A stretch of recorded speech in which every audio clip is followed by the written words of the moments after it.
Hi everybody, sanibonani. Welcome to my channel. Igama lami Ntando Mdletshe, and on this channel sikhuluma ngama reality TV shows nama celebrities kanye nama YouTubers ethu Allah eMzansi. If it is your first time joining me today and you like my content, there's a subscribe button la ngezansi and a notification bell. Press both so that you can get notifications uma ngabe umsebenzi omusha sengiwufakile. So today you guys, I'm going to talk about one of the biggest YouTubers zaseMzansi Africa, the entertainment YouTuber. So Owamie of Owamie Entertainment. She did recently post a story which is titled Storytime. Did my ex-husband's family member not try and infect me with HIV at the clinic? Okay. This video is posted on her other channel called Boldly Owamie. She does have two channels, you guys. Maybe she has more, but I only know of these two channels. Okay. So it's a story time, you guys. It's one of many story times that Owamie has done about her life in emendweni wakaHlongwane, in her marriage with the Hlongwane family. But something was different about this story time, because it's not many times that Owamie talks about her in-laws, especially her mother-in-law and her father-in-law being on her side with anything. Usually she's talking about them not liking her and defending their son against her. So this was the only story time that I have heard, because she's done many, you guys, and I haven't watched every single one of them. But this is one story time where I was surprised by the fact that in this story time, the father-in-law and the mother-in-law were on her side. Okay, but it is still about the family, and she's talking about one family member that she gives a name of Tandaza to. So, and usually when people are doing ama story times and they don't want to use the real name of the person, they will give the person a name.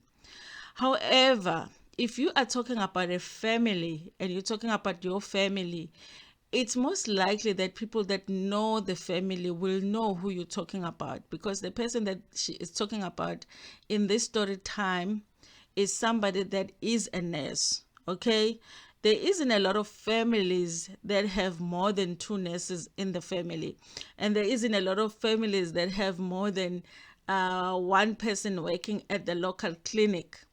So clearly, even if you give a person a different name in the story time, a lot of the people that know the family are going to know exactly who you are talking about. You know, the family members are going to know, the neighbors are going to know. In addition to that, Owamie emphasizes all the time when she talks about this family that they lived in a town that is very small. You know, it's very small.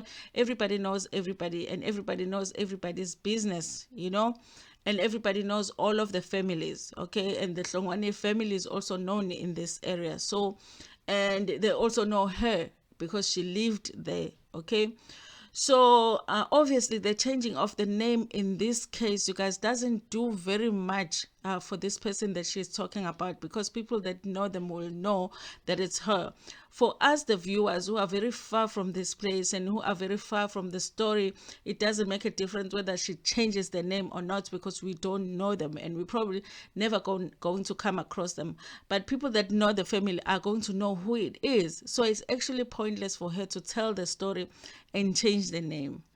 This is the reason I want to talk about this, you guys, because in this story, she is alleging that there was a time when this particular person who is part of this family tried to infect her with HIV at the clinic.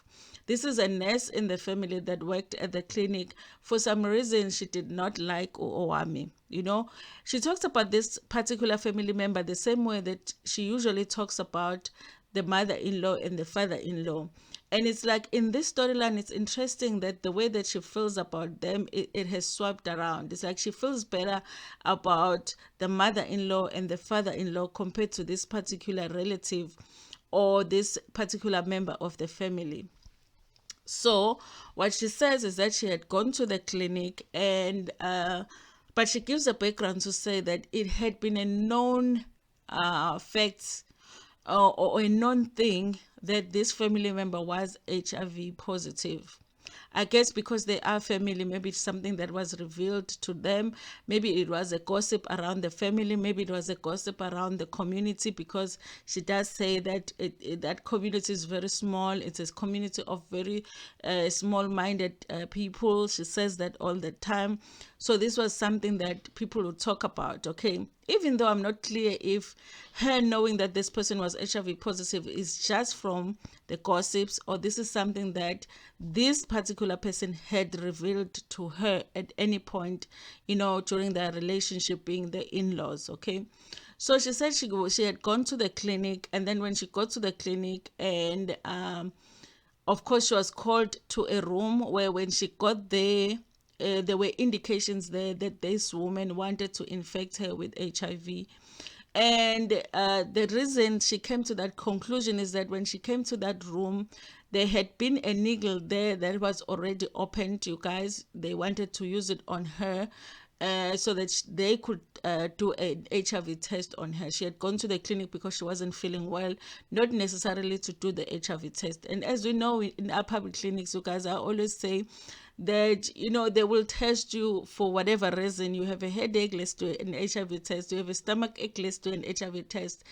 I think that's just how they try to make sure that people, at least know their statuses. They will offer an HIV test for anything that you come for at the clinic. They want you to do an HIV test. And I think it was one of those situations.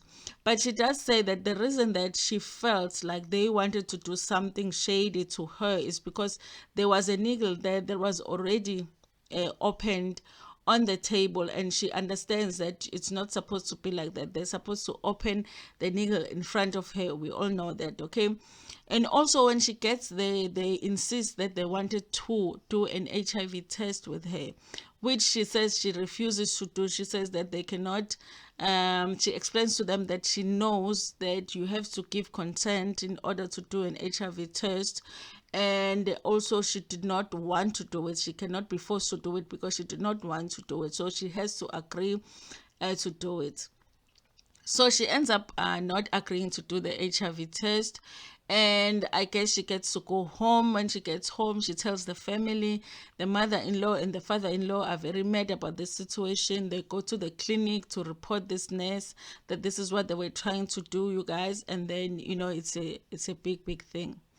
But here's the thing that I have an issue with when it comes to the story that Owamie was telling, is the fact that she is talking about this woman having HIV, or being HIV positive, as if she's talking about somebody having flu. It was a known fact that this person had flu.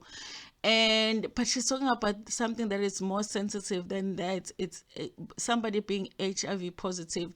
That is something that I do not believe that you are allowed. It's not even that I do not believe. You are not allowed to reveal somebody else's status in any circumstances, because that is something that you should leave to the person to reveal when they are ready to reveal it to whoever that they want to reveal it to. Owamie basically revealed this woman's status basically to the whole world. Whoever knows the Hlongwane family, even if they did not know about this woman's status, now they know. Because if you know that family, you will know who Owamie is referring to. So basically, she has come here on YouTube and revealed somebody's HIV status here on YouTube. And anybody that is from that area that watches YouTube now knows, if they did not know already, now knows that that woman is HIV positive. You cannot tell me that people that know the Hlongwane family are going to be confused as to who the woman in this family that works at the clinic is, or that worked at the clinic at the time was. Clearly, people know ukuthi unesi lapha kaHlongwane ubani, and unesi who works at the local clinic who it is, okay? I had to go and check, you guys, because my understanding was that it is illegal to reveal somebody's status without their permission. You are not supposed to tell that somebody is HIV positive without getting their permission to reveal as such. Even in instances where you are a medical professional, you have to get their permission to actually reveal that they're HIV positive. Okay, so I had to go and check, you guys, and on the website of the Department of Health here, they do state that according to the Constitution, any person with HIV and AIDS has the right to confidentiality. No one can give out information about the person's HIV status without their permission. Okay, so basically, when you reveal somebody's status without their permission, you are violating their constitutional rights. I did try to find information on whether this is actually a crime to actually reveal it. I am not clear on that, you guys, but I understand, even without even understanding that it is a violation of a constitutional right, it just didn't sit well with me that she was actually talking about somebody's HIV status. And also, even her talking about them wanting to infect her with HIV in that room, all she has is that the needle was open. But whether that needle had been used, she does not have that evidence, and whether that needle had been used on the woman that she's claiming has or had HIV at the time, that evidence she does not have.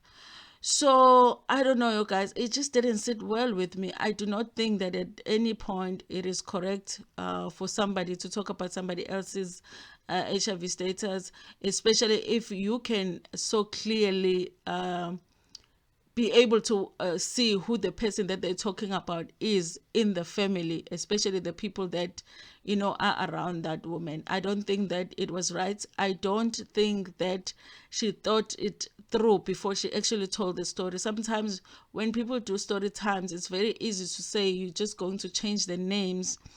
But if people know you and they know people in your life, they might still know who you're talking about. And that is something that I think YouTubers need to consider, especially when they are going to reveal information that is sensitive like this and that is very confidential.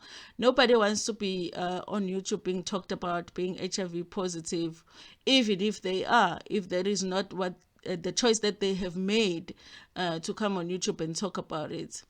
Anyway, you guys, I want to hear what you think about this issue. And obviously, you are welcome to disagree with me in the comment section. Also, please like the video before Pumagiona, share it with your friends, with your family, and even with strangers. Ntanda kakhulu.